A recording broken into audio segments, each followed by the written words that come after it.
Hi, everyone. Welcome back to the second panel in our forum today. I know people are still coming in, they're taking their seats, but we have an incredibly packed and ambitious agenda for this session, and I don't want to miss a minute of it because we have some excellent speakers to take us through our next panel, which is going to look at the broader implications of alliance management and the US-ROK relationship for peace and stability in the Indo-Pacific. So our first panel spoke very eloquently and in depth on the some of the opportunities and challenges in bilateral relations, and now we'll widen the aperture and say, hey, well, what does all of this mean for the region and the world? And joining me today on stage, I have an excellent group of panelists to walk us through these issues. I'll very briefly introduce them and give people more time to come into their seats, and then we'll dive into discussion. So I'll start to my immediate right. I have Professor Lee. Professor Lee is with Korea University. She is a professor of political science and international relations, as well as the director of the Institute for Interdisciplinary Unification Studies. She's had several government advisory and oversight roles and recently served as ambassador for international cooperation on North Korea human rights. To her immediate right, from my perspective, is Mr. Mark Lambert. Mark is a retired career Foreign Service officer with a distinguished career and experience across the Indo-Pacific. He most recently served as Deputy Assistant Secretary of State for China and Taiwan, leading the so-called China House, Office of China Coordination. But he also has significant experience in that role, looking at Korea, Japan, Australia, New Zealand, Mongolia, and the Pacific Islands, as well as being our U.S. Special Envoy for North Korean Affairs. He's now a professional diplomatic spouse. Yeah. Okay, and then to his right, we have Ambassador Shin. Ambassador Shin has also a distinguished career in the Korean Foreign Service, including serving as ambassador to both Israel as well as Japan. He is currently the vice president of the NEAR Foundation, which is a think tank specializing in research on Northeast Asian affairs. And all the way to my farthest right, last but certainly not least, we have Ambassador Kathleen Stephens. Kathy is the chair of the board of the Korea Society, also the chair of the Pacific Century Institute, as well as vice chair of the Asia Foundation. She has served in many positions over the course of her diplomatic career, including as ambassador to the Republic of Korea. She was the first woman and first Korean speaker to do so. So thank you all so much for joining me at this moment where, as we've unpacked in the first panel, we're really going through a period of immense change and a really rapid pace of change. So we have multipolarity rising. You know, the process of globalization has brought new emerging powers to the scene. There's shifts in the relative balance of power, not only in the Indo-Pacific region and in the world, and a lot of tensions that are coming through, not just in bilateral relationships, but also in the core rules of international cooperation and engagement, and major strains on our international institutions that have been set up to manage some of these tensions and disputes. So I want to start with Professor Lee. Could you just situate us at this moment in the Indo-Pacific region? What are the major geopolitical trends that we're facing now, and how should we think about that in the context of the alliance and what it means? Thank you very much. Thank you for having me here. This is great to be with the great panelists. Well, I do believe I've been attending this kind of meeting more than many times over the past 2 to 3 decades. And whenever we are talking about those issues, we are in pivotal moment. But I have to, I'm looking for some other language, but I have no choice but to start with the term, the pivotal moment, where the global order is undergoing tremendous change. Not only structurally, but ideologically and institutionally. And what we are now talking about, the Indo-Pacific region, I should say this is a crucible or epicenter of this great power rivalry and so on. So I have three issues would like to highlight. is what is the geopolitical shift and why they matter. Well, number one is, as we all know, for failure of great power governance.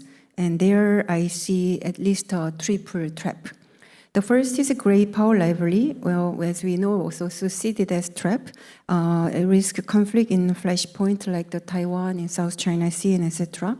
And the recent CSI's report was mentioning that potentially disrupting 5.3 trillion in annual trade. And another trap we have to think about is a Kinderberger trap, where U.S. failure to provide public goods like security and economic stability breeds not only chaos, but also for the decrease in their reliability by the global community. Like U.S. funding cuts 25% for USAID and National Endowment for Democracy, and since 2016, and now it's completely about 70 to 80%, right? And not to mention the Voice of America and Radio Free Asia and Europe are in danger of this extinction because of Trump 2.0. Get rid of all those things. I think those things create a leadership vacuum. And not only just practical leadership vacuum, but I think normative leadership is very important. So hopefully the US should remember they are not just a superpower in terms of economic and the military powers, but under the name of the liberal democratic order or liberal international order, those normative leadership was very credentials. Not to mention about 9/11 incident where the end of the superpower, the end of the Cold War gave the U.S. the single opportunity to become the sole hegemonic country, and they failed to accommodating those countries in Africa and other places that turned out to make them a failed state, and that breeding out a terrorist group, and that gave a boomerang effects to the U.S. I think those things is still valid. That lead me to my third point about triple chaos is what I call sleepwalking trap. That's what my late mentor Joseph Nye at Harvard was mentioning. He warned we are at risk of sleepwalking into war, unaware of escalating tension that could ignite systemic crisis that make us reminiscent of 1914 Sarajevo incident. It could be Taiwan, and it could be Gaza, and it could be anything, but I think we have to worry about those things. We are not aware of what is going on, and we're talking about we have a crisis, but small incident can making up the big the structure crisis. And the second point is authoritarian entente and democratic fragmentation. What I'm saying that is right after and before, because of China's very aggressive activities, and also in the wake of the COVID-19, the credential in China was becoming lower down, and the critics on China getting very high. So not many people are interested in the China's activities. But now they drop a lot of things, of course, because China's 60 billion Belt and Road investment in 2024 have drawn 15 African nations into its orbit, while its Huawei 5G roll out in 80 countries and cost-effective manufacturing boosts its global appeal. But it's not only that, not only the rise of the China's tech ability, but I think Trump and the US's mistake gave a more strategic room for China to maneuver. So actually this year's Pew survey shows 60% of Indo-Pacific nations view China more favorably than in 2020, reversing COVID-19 backlash. And I think that is mainly driven by the US MAGA or America First policy. And the last point is US strategic uncertainty. That's where I got a more concern, because that might be a structural decline. You know, we all talk about US hegemony is waning. Its global GDP share falling from 50% in 1948 to 24% today. Probably that's why Trump and Trump supporter was shouting for MAGA, Make America Great Again. But while China nears parity in purchasing power and Trump policy and etc., as I mentioned, I think those MAGA alienated not only adversaries but also alliance. I think that is the important point because the beauty of the U.S. great power is they have alliance and partners. That's what China didn't have it. But now I think the Trumpism tried to give more rooms to the China, and as I said, China is make a visible success when they are dealing with the global South. So, as a person who are working and majoring in specializing in multilateral diplomacy and security, I'm a big champion for the multilateralism, but unfortunately what I see now is multipolarity rather than multilateralism. So I think that was a dangering. So I have nothing against India, but if I can just quote somebody like powers like India and Brazil, they're pursuing multi-alignment. I think that definitely weaken multilateral institutions like WTO and risking fragmented Indo-Pacific. So although I truly value and appreciate our new foreign ministers are talking about the US-Korea's alliance, but if I may talk about that issue in the global context, one thing he was missing from his speech today was he was talking about political and economic and technological value that we two countries are pursuing for. And of course, he said there are a lot more things he want to discuss later on. And in his next speech, I hope he's talking about importance of our normative and value sharing, why we, liberal international order, and why we, democratic multilateralism, still have a resilience vis-a-vis authority and entente. That's what we are seeing for quite threatening. So I'll stop here. Well, thank you so much for that overview. I think that was a really concise distillation of some of these trends, like major power conflict, governance vacuums, and questions about legitimacy of various political institutions, and also what might happen if we sleepwalk into war, if we reach a security dilemma where miscalculation or misperception leads to some strongly bad choices. And also, it's really good to hear a little bit about how the region is receiving these changes. So a sense that perhaps the countries of the Indo-Pacific are aligning more favorably with China or seeing China in a more favorable light due to actions happening inside the United States and U.S. attitudes towards the region is important to remember. Mark, with all that in mind, what do you think the big picture goals are for the U.S. and the ROK to do together in the region? Given all of these constraints, all of these headwinds, where do our shared interests kind of bring us together into a very practical, pragmatic cooperation? Well, Rorry, thanks first of all so much for moderating this panel, but more importantly for the work you and your colleagues have done in bringing us together. I can't tell you how gratifying it is to see old friends from Seoul and here in New York and in Washington to work on it. Getting to your question, I think it is a fundamentally important one. It brings up a lot of interesting things. As was said in the previous panel, I don't think there's going to be a clearly spelled out Indo-Pacific strategy from the Trump administration. I just don't think it's going to operate that way. Nonetheless, so much great work went into developing an Indo-Pacific strategy that had remarkable bipartisan support in the previous administration and that was shopped around in Seoul, in Tokyo, in Canberra, and even in NATO capitals before. I still think that is a blueprint that should guide both of us in Seoul and the United States. Let's look at that a little bit. So first of all, it's an Indo-Pacific strategy into which is nestled a China strategy, not the other way around. And the Chinese would like us to think, oh, there's a, the China thing is the big thing and everything else is secondary. It's not. Let's not forget that. I would agree with Dr. Lee. It starts with our alliances.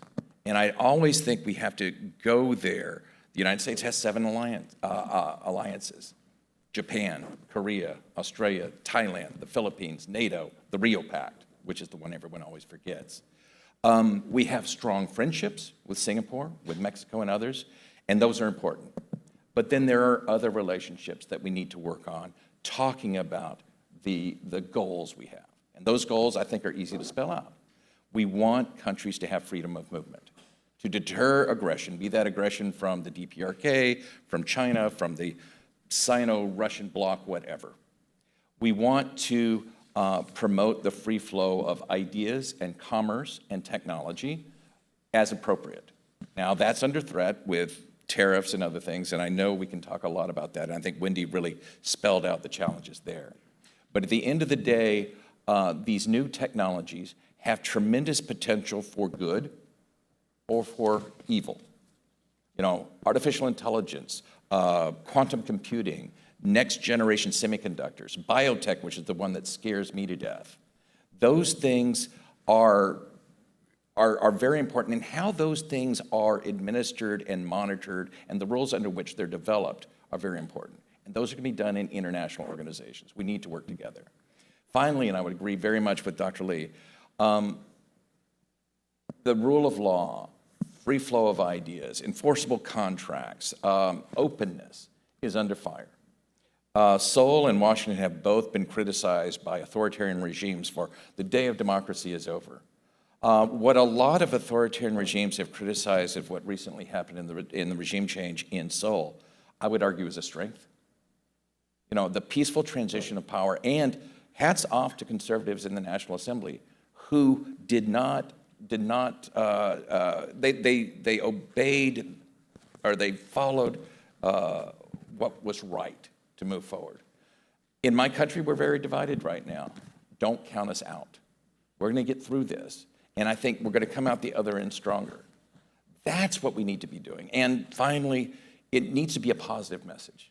A lot of what we do is, and I think, you know, the swaying back to China or the appeal that China may have in some quarters, our response shouldn't be, nuh-uh, they're worse than we are. No, we have to stand up for those ideals that our parents, our grandparents worked hard to build up.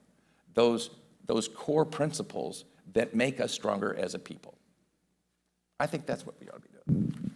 Yeah, I mean, that is an ambitious and useful answer here. I think you've outlined what the shared interests are, you know, freedom of choice, freedom of movement. The U.S. doesn't want to be the better of two bad choices between the U.S. and China. It needs to offer a positive, affirmative vision to the region, perhaps one rooted in these alliances and partnerships. And also for reminding us that tech, you know, all of this emerging tech are just tools, can be used in many different ways, and that the countries like the US and the ROK that are critical parts of the tech supply chain and market have a lot of influence in how that is going to develop over time. So Ambassador Shin, Ambassador Stephens, I want to turn to you next. Ambassador Shin, maybe from your perspective, like given all of these goals and given all of these challenges, particularly I think a challenge in looking at shared norms and democratic values perhaps as like the linchpin of the alliance at this moment seems pretty difficult, politically tenuous in the United States. What partners can the US and the ROK work with in the region to kind of keep these fundamentals moving forward, even as the US kind of struggles with its own identity and how it wants to project power? Thank you. First of all, let me join the previous speakers who expressed warm gratitude to the organizers of this important gathering. Especially President of Asia Society, Madame Kang Kyung-hwa, and Ambassador Kim Gi-hwan of Korea Foundation and other staffs who prepared this meeting excellently. Well, let me start by adding some elements to what Professor Lee described about the current global situation. Well, I think that we have already entered into a new era after the end of the post-Cold War era. Actually, that was underpinned by a liberal international order led by the United States. But since the beginning of this decade, I think the rise of China, together with the relative decline of U.S. power, made such a liberal order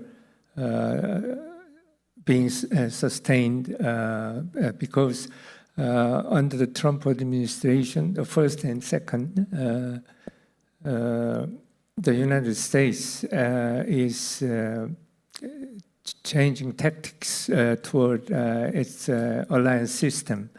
And as Professor Lee mentioned about the Kinderberger trap, the U.S. is no longer willing to take the burden of maintaining the liberal international order. And China's rise is also very challenging in terms of Asian countries. If you look at the share of China's GDP in Asia as a whole, it has already exceeded half of the entire Asian GDP. And it's also beefing up its military muscles in a speedy way. And it is expected that they will have more than 3 times of a nuclear arsenal around 2035. And we are also witnessing their strengthening ties among the axis of disruption, which I call, because they are challenging the liberal international order to seek an alternative to the liberal international order, especially the strained ties between Pyongyang and Moscow is really threatening not only to Europe, but also to East Asia, especially Republic of Korea. So all in all, this kind of geopolitical and geo-economic shift is overshadowing the Indo-Pacific region as a whole. And furthermore, there are many paradigm shifts that are coming out of several important shifts in terms of climate change, energy conversion, digital transformation, and pandemic, and population problem, except Africa. So all in all, this kind of change of socio-economic foundations of the global community, together with US-China strategic rivalry, we are entering into a post-Cold War era wrapped in chaos and flux. So in this very unpredictable and very volatile strategic landscape, both US, Korea and the United States navigate just to ensure the peace and prosperity in East Asia and in the Pacific region. So I think I don't know how long the Trumpism in the United States will continue after the end of President Trump's term. But in my view, America will be back as we see it before President Trump. Because when we look back, when the UK just gave its largest economy status to the United States around the end of 20th century, UK just tried to maintain its hegemony through the alliance with Japan in East Asia and the United States in Western Hemisphere. So without alliance system, U.S. cannot compete with China. So U.S. will be back. I don't know when, but it must. Otherwise, U.S. will just be an isolationist power in the Western Hemisphere. So that is what we have to avoid. And in that sense, Korea should work together with the United States to maintain the liberal international order as well as Chorus Alliance. And in that sense, we just continue to build up lattice-type networking of alliance and partners in this region, and especially among such trilateral or minilateral networks in this region.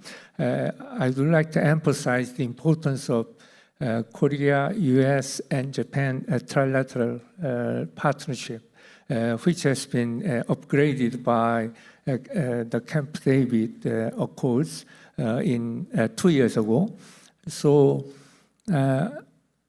I think that it is time to look back on how we can just build up prosperity and stability in this region through the liberal international order. And I think Korea should work together with other countries of other like-minded countries such as Europe, Japan, Australia, and Canada, maybe some other countries of the same value and interest. So we have to keep our efforts to promote minilateral and regional networking to preserve the liberal international order. I'll stop here. Thank you for that. I think that you hit in your answer on a core question that we keep hearing from our Indo-Pacific allies and partners, which is how much of the current shift in U.S. policy is specific to this president, this administration, this set of priorities, and how much of it is underpinned by a deeper, longer change in U.S. national interest, priorities, political values. And Kathy, I won't ask you that question because it's an incredibly complex question, and we could do a whole day of discussions on it with domestic experts. Yeah, next round.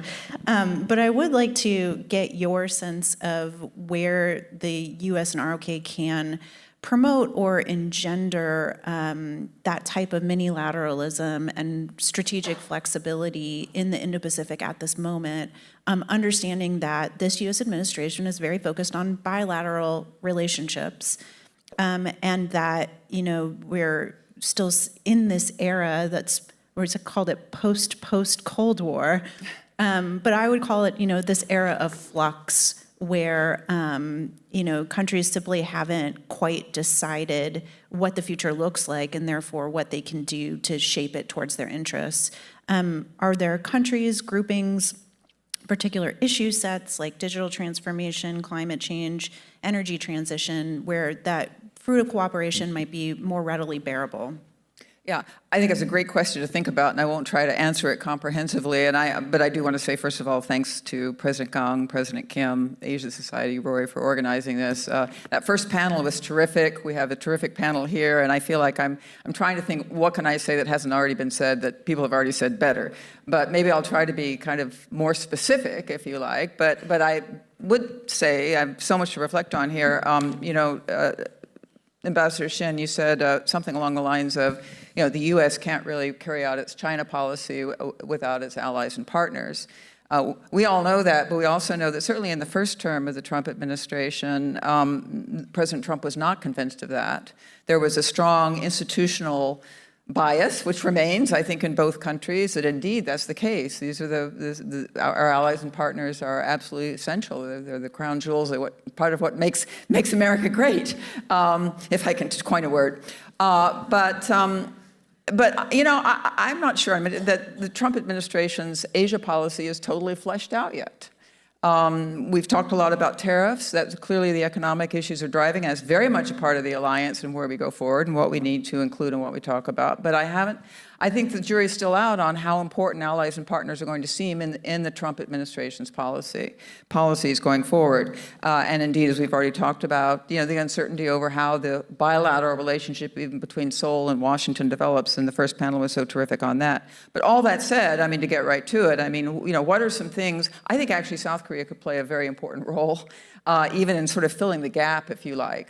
In some ways, while the U.S. works its way and the Trump administration works its way, it's still 6 months is not long, towards what I hope will be a more coherent and inclusive policy with our allies and partners. One has already been mentioned, well, twice, including by Ambassador, now Foreign Minister Cho Hyun, who I think really laid out a very clear framework. We haven't heard that kind of framework yet from the Trump administration. I'd like to, and I hope we will, and I think we need to work on that. But one thing already mentioned, of course, was the APEC summit with Korea hosting, and I would certainly think a lot of attention to that on the part of those of us who want to see values remain a part of our shared agenda, and also in building partnerships with some like-minded countries, whether it's on the issue of secure trade and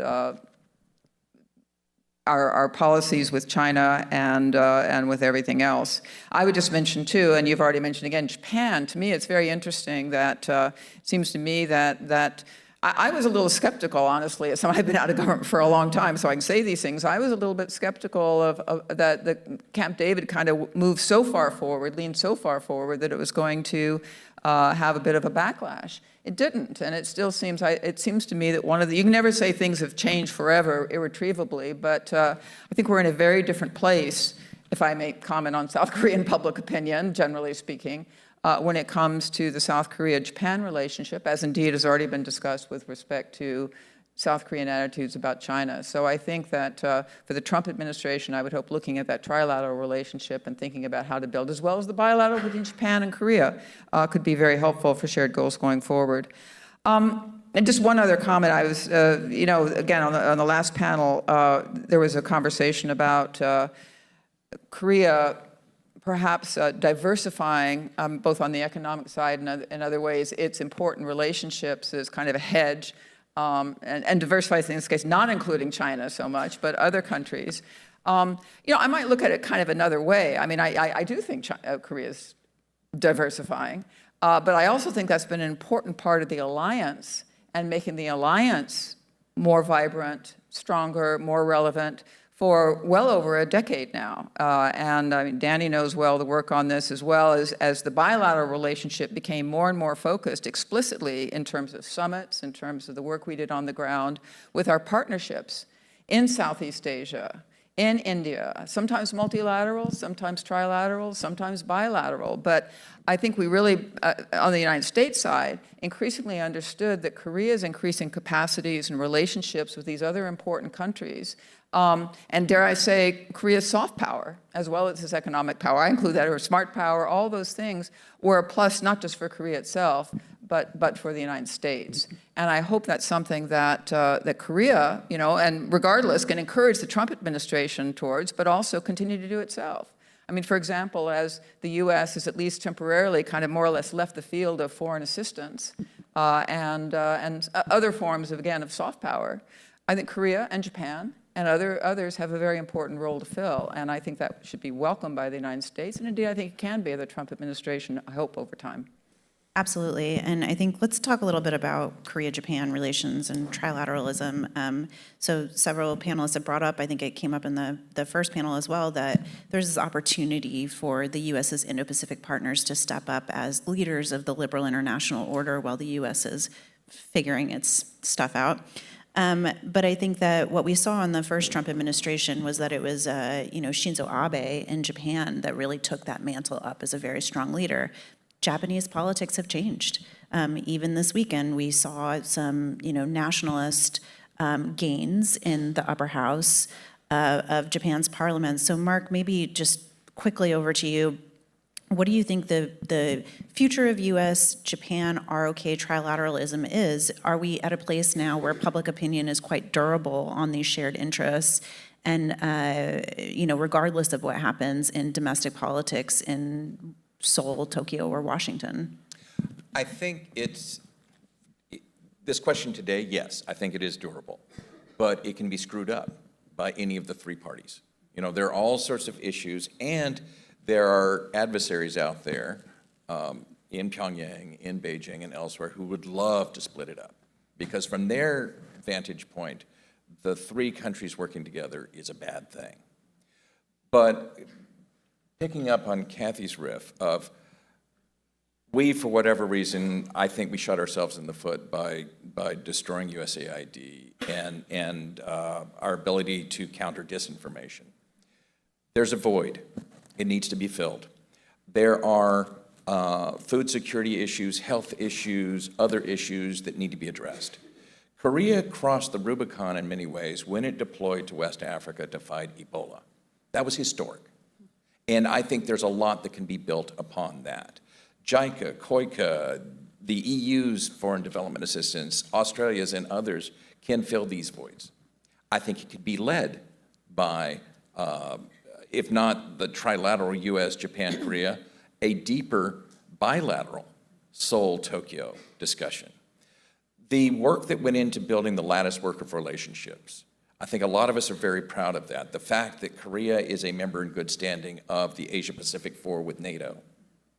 Looking at these common challenges together, this should be on the regular agenda as Korea, Australia, New Zealand, and Japan talk with the countries in Europe.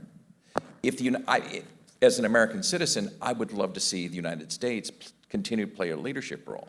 But even if we don't, that's important for the common good. It's a huge opportunity, but let's not kid ourselves. The opponents of this type of cooperation are going to be working hard to say, oh, this is impossible, or oh, you Koreans can't trust the Japanese, or oh, continue to be a prisoner of history. That's going to be there the entire time this is going on. Yeah, I mean, I think you've noted several of the challenges that come up. I mean, we often see when there's tension in the region or tension in the U.S. relationships with the region that this Sokyotol pairing kind of splits apart, but perhaps there are enough now, the lattice work of relations is strong enough now to withstand some of those headwinds. I want to talk about two regional flashpoints before we open it up for questions.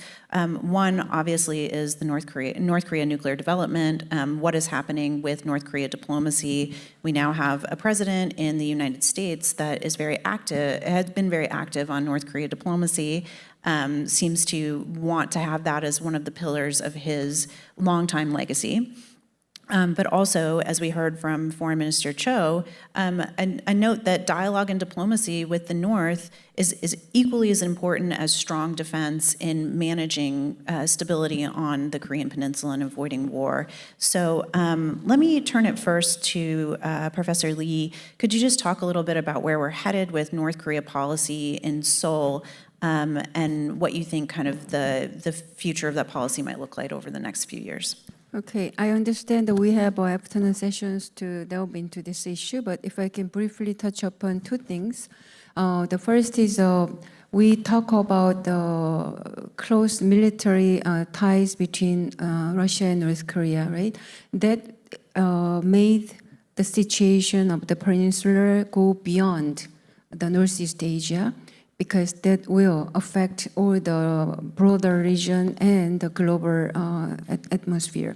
So the two countries' military ties really become like a serious threat to regional and the global security threat.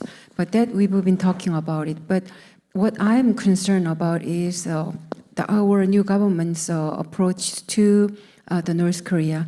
What I'm saying is, although our foreign minister and all others highlighting importance of a dialogue and cooperation with the North Korea, I think this kind of North Korea's close connection or close cooperation with authoritarian big powers give us much less room to maneuver. What I'm talking about is, I don't think at present, North Korean Kim Jong-un doesn't feel any necessity to talk even with the U.S.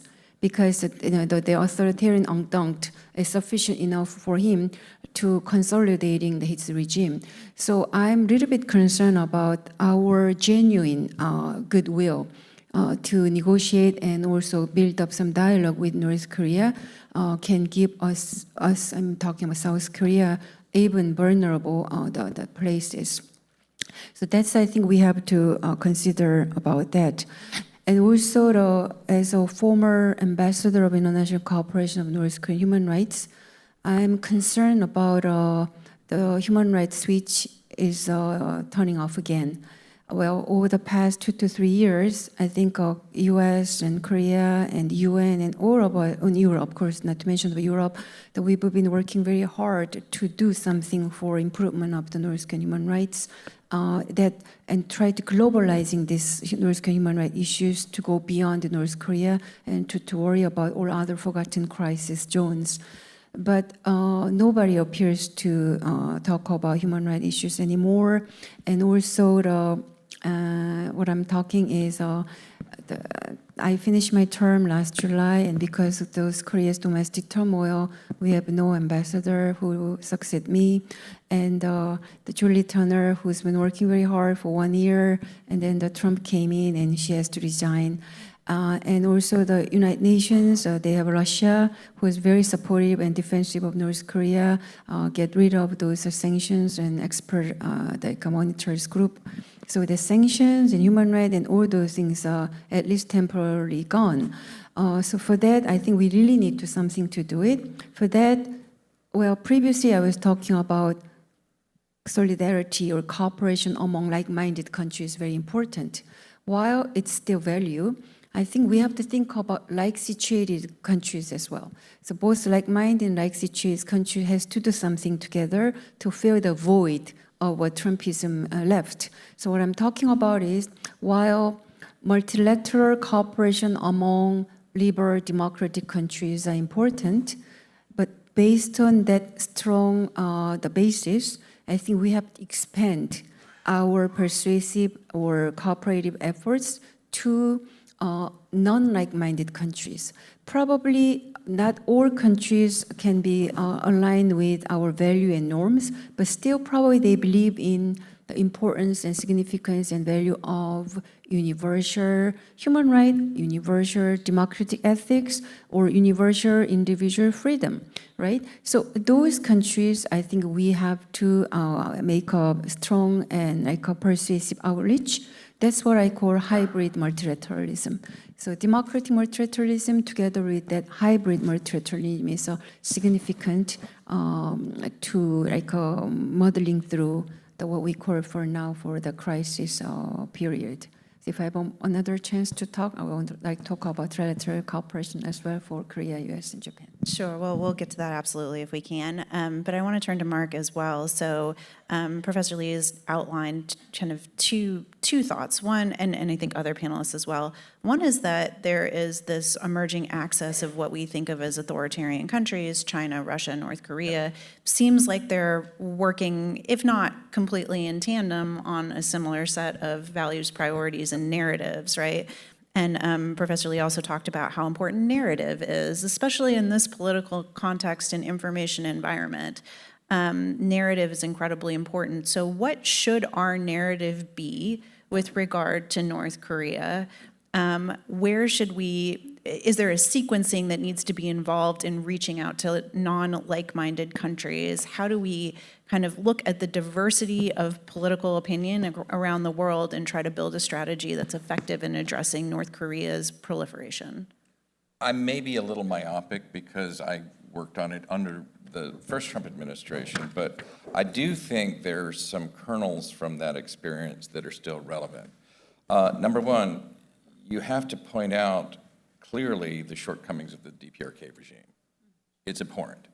And I think there's a tendency sometimes among practitioners, American practitioners sometimes too, in our desire to have an arrangement, let's just be able to talk to them, that we shuffle that aside. I think that's a mistake. Don't do that. You have to call them as you see it. You don't have to make that, bigger than it is because it's big enough already. Secondly, be realistic. You know when the North Koreans want to talk to people. They're not evincing any indication they want to talk to us or anyone else. And so trying to lure them, I think, is arguing against yourself. Be ready for that day when they do want to talk to you, but don't make yourself a prisoner of it. And I say this with love and respect towards Seoul right now. Progressive governments in the past sometimes made themselves a prisoner of this, of the desire to have a dialogue of some sort. I hope that doesn't happen again. And then finally, with the new dynamic of Russia's relationship with Pyongyang, that has eclipsed Beijing's relationship, at least for the short term, with Pyongyang, in gross violation of UN Security Council resolution. The amount of money that's going into Pyongyang is deep concern, but I would argue what technologies the North Koreans are getting in exchange for the stuff they're providing the Russians is of deep concern. I know from personal experience that North Korean watchers in China hate this, but I think that the relationship between Xi Jinping and Vladimir Putin prevents them from airing their grievances effectively. It's a mess right now. So my hope is that if the new government in Seoul reaches out to Russia, that they do it with wide eyes and in close consultation with the Americans, because it's just a completely different set of relationships than it was last time the progressives were in power in Seoul. Yeah, absolutely. And I think that, that our policymakers would be very wise to follow that advice, an incredibly complicated situation. I want to turn to one more issue before we open up for questions. Please get your questions ready. And that is the potential contingency of Taiwan Strait crisis. So first to Ambassador Shin, I wonder if you could speak a little bit about Korea's views on what a Taiwan Strait crisis would look like. We've talked a lot in the first panel about what's the optimal number of troops or assets that the U.S. needs for regional defense and also for, of course, strong defense of our allies, South Korea and Japan. But the Taiwan crisis scenario, it feels very, very close to Japanese strategic planning. It obviously would affect U.S. force posture in the region. So how does Korea see the potential for a Taiwan Strait contingency, and what are some of the recommendations that you or your colleagues in Seoul would have to help manage what is a political problem that could easily turn into a deep military problem quite quickly? Thank you. Before addressing your question, I'd like to mention about the reinforcement of trilateral cooperation framework, because I think that the most effective and viable vehicle to address the unpredictable and uncertain strategic landscape in East Asia is to reinforce this trilateral framework. And to this end, I think we have to convene the second summit meeting at an early date, if possible, on the occasion of the General Assembly in September, or APEC meeting in Gyeongju, Korea in October. And second thing we have to do is just to set up a permanent secretariat, as we agreed upon at the time of Camp David summit meeting. That is very useful tool for reinvigorating the trilateral cooperation among the three countries, as we have experienced with regard to trilateral cooperation among Korea, Japan, and China. So secretariat is very important. Having said that, I would like to address your question about the Taiwan issue. Yes, Taiwan Strait is one of the most impending flashpoints in East Asia, together with Southeast China Sea as well as the Korean Peninsula. And when we just think about Taiwan contingency, we have to just assume that it can happen together with another contingency on the Korean Peninsula. So first thing we have to do is to start strategic dialogue or strategic coordination and cooperation between Seoul and Washington about this issue. Up to now, there is little debate or discussion on this issue, but it's time for us to start strategic dialogue between the two sides. And on that occasion, we have to think about two contingency scenario on a priority basis.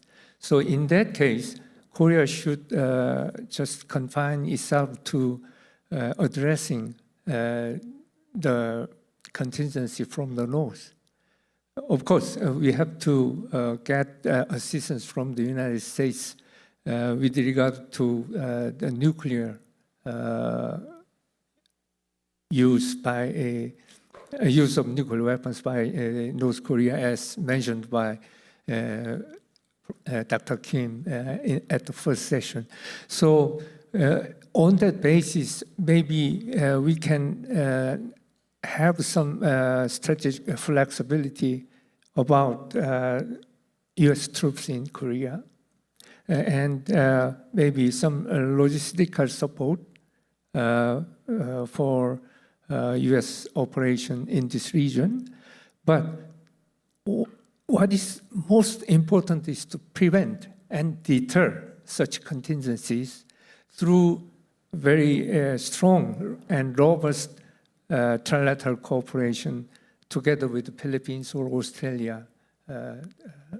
And then we can prevent such a calamitous situation in our region.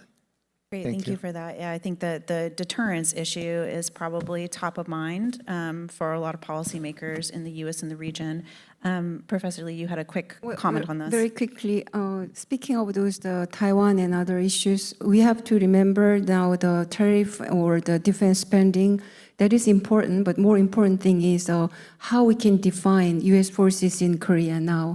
What I'm talking about is while South Koreans was only focusing on the deterrence against North Korea for that use, but now the U.S. and Japan and others try to making one theater to deter the Taiwan crisis in China in general.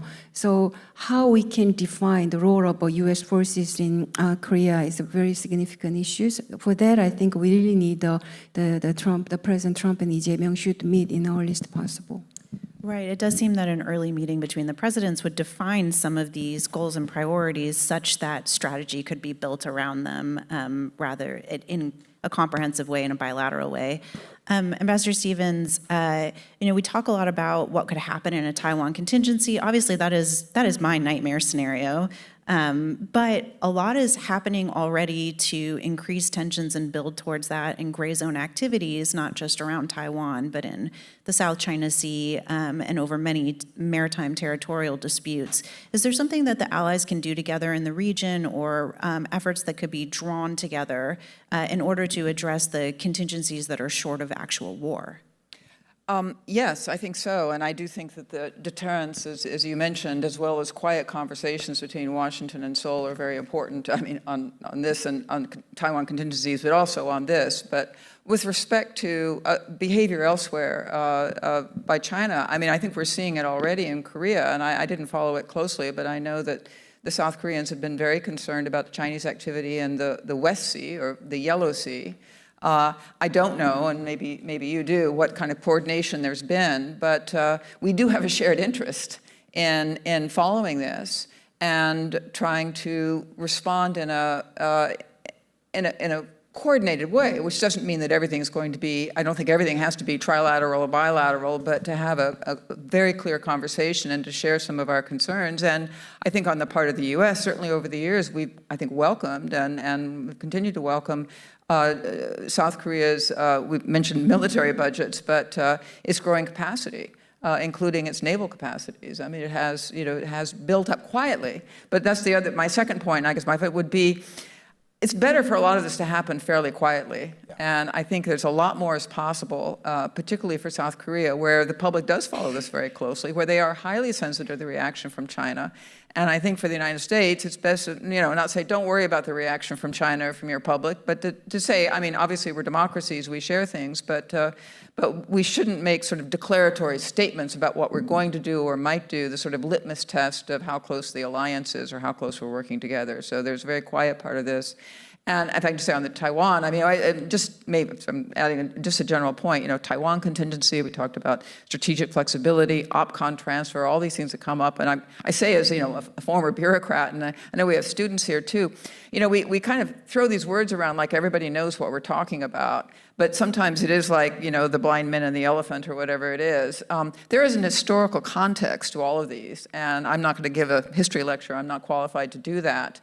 But I do think, as both people who are in government and people who are thinking about these policy issues, and especially students who can look into these, getting that kind of historical context, why is it that Taiwan, and there are some reasons, but with respect to Korea, how has South Korea's sort of approach to Taiwan and how we organize our defense in the Indo-Pacific changed over the years? There was the Cold War, which I'm old enough to remember, there was the post-Cold War, and that, in a way, now it seems like kind of that was a period when we had two different theaters of operation. There was Korea and there was Taiwan. And, and under South Koreans just didn't want to really think about Taiwan because they had a booming relationship with China that was growing, and they also had their own security concerns, and that all made sense. Now we're in a different period, and we've started that conversation. And I know there's at times been impatience on the American side of why aren't the South Koreans, don't they get this more?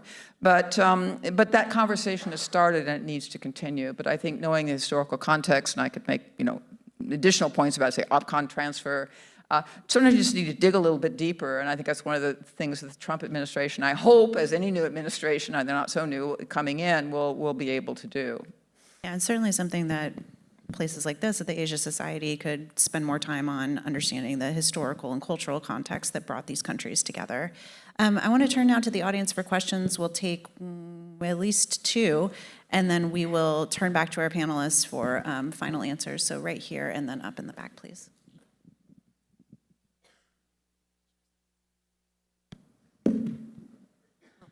Hello, my name is Hain Kim. I'm from Korean American Student Conference, and I'm from Daejeon University from South Korea.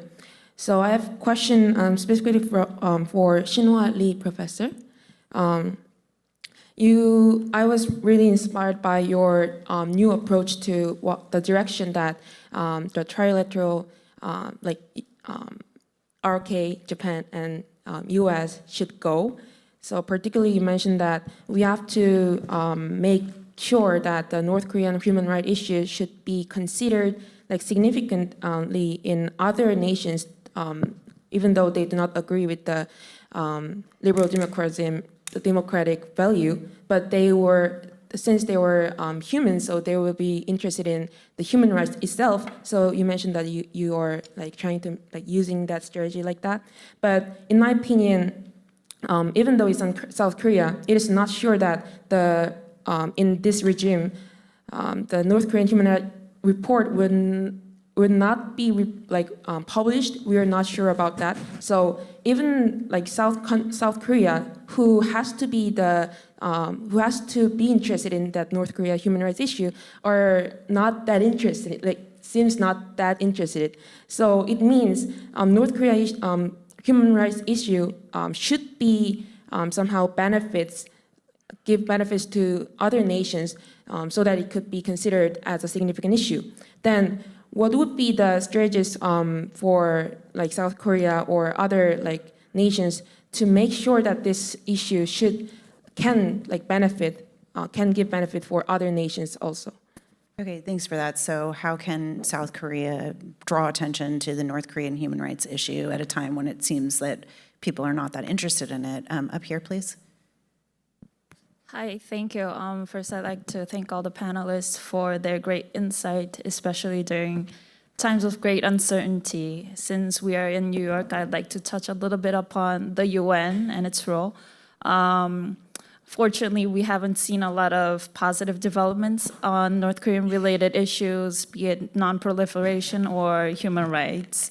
So my first question is, how do you assess the approaches or strategies taken by South Korea or the US on these issues? And second, since we have a new administration in Seoul and a relatively new one in Washington, would you have any suggestions for creative, newer, different ways of approaching this conundrum, strategic, since we are in such a very unique and strategic multilateral forum?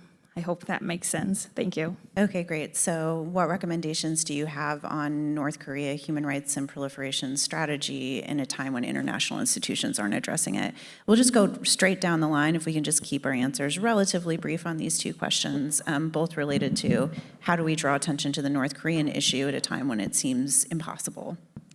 Thank you very much. I think the problem of North Korean human rights issue domestically and regionally is very much politicized. So I think depoliticize human rights issue is very important. On that sense, I think at least three issue has to be connected. Number one is human right is a universal value where or other like-minded or non-like-minded countries can work together because that is our universal value, right? So that is the one thing we can talk about. It. For that, I once suggest for multilateral democracy forum where we can touch upon human rights issues as well. Number two is internationalization of North Korean human rights issue. If we can only focus on localizing North Korean human rights issues, that is even further subjects to politicization. So making all this comparative and international analysis of what kind of human rights issues historically and comparatively we face. I think that was a very good very good issues we can think about it, and where I was believing information access, like a specified information access problem was very useful to talk about it. And the last one is the clear connection between human rights and security. Not because I'm working, not only because I am a scholar of international diplomacy and security, but because I saw a lot of clear linkages, as you mentioned about those like labor forces or cyber cryptopsies, and those military diversion of the food and other issues is very much closely related to the human rights issue, not to mention of like a 6 times a nuclear test in Punggye site, having a tremendous effect on like individuals' life and the cost and everything. Thank you. Mark? Real fast, I think the DPRK issue suffers from it's either on the front page of the New York Times or it's not in the New York Times ever. And what collectively needs to be done is just keep a steady drumbeat. I liken it to the Taiwan Strait challenge. We worked quite a bit to raise awareness globally of why Taiwan matters. You know, it's America's 8th largest trading partner. If there were a cross-strait challenge, it would be devastating to Europe's economy. I think a similar thing needs to be done with the DPRK. If there were a contingency on the Korean Peninsula, it's going to affect Europe. It's going to affect South America. And why? Secondly, the North Koreans continue to raise money illegally through cryptocurrency, through cyber theft. This is affecting everyone's ability to do things. And yet most people that we grew up with have no idea of this. Again, raise awareness. And then finally, on the DPRK human rights issue, there are UN mechanisms that I think could be used more effectively to have a regular spotlight, either here in New York or in Geneva or elsewhere, outlining what's going on. Great, thank you so much for that. Ambassador Shin, 1 or 2 minutes? Yes, regarding the possibility of resuming talks between Washington and Pyongyang, I think there are both positive and negative factors. On the positive side, I think the protraction of the Ukraine war, as well as the weakening of Iran-led axis of resistance in the Middle East, will make America turn its attention to Asia. And actually, during the Biden administration, the issue of North Korean nuclear issue has been sidelined due to the emergence of the Taiwan Strait issue. So, and the inauguration of the Lee Jae-myung government, which is quite eager for dialogue with Pyongyang, might be another source of positive factor. But in my view, North Korea will not sit with Washington if there is any prospect for great gains or the recognition of its status of de facto nuclear weapon state. So we have to approach or just open the dialogue with Pyongyang to manage the crisis or stability on the Korean Peninsula.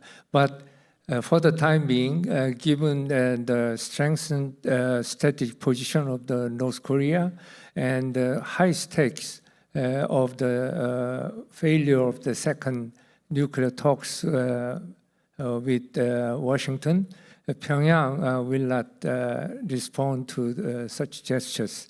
So what I suggest for the two governments is that we have to continue our efforts to open the dialogue on the one hand, and we have to just try to put some changes into the North Korean society. In that context, the issue of human rights, as well as just putting information into the North Korean society, should be given a high priority. So I don't know whether it is in line with Korea's the policy of Korea's new government, but we have to change North Korea. Otherwise, there is no hope for resolving the North Korean nuclear issue together with the improvement of human rights situation in North Korea. Last word to you, Kathy. Well, I second all these points on North Korea, and I would just add I mourn the closing of Radio Free Asia and Voice of America, and I hope we can find ways to provide information. That's a human right as well, going forward. On the UN, since you know, I mean, the conventional wisdom, and sometimes it's true about the UN, is with the Security Council dominated by the permanent, the P5, including Russia and China, there's a sense of the Security Council is not going to act on anything. You know, maybe something's possible in General Assembly. I do think the constituent parts, obviously, we have real experts here about the UN, but that work continues as important and should be supported. And the ROK, I think both because of its historical role at the UN and also because Foreign Minister Cho Hyun's last assignment before becoming foreign minister was as Republic of Korea's permanent representative to the United Nations. I hope and expect that he will have some creative thoughts that he can share with his American counterparts about addressing that.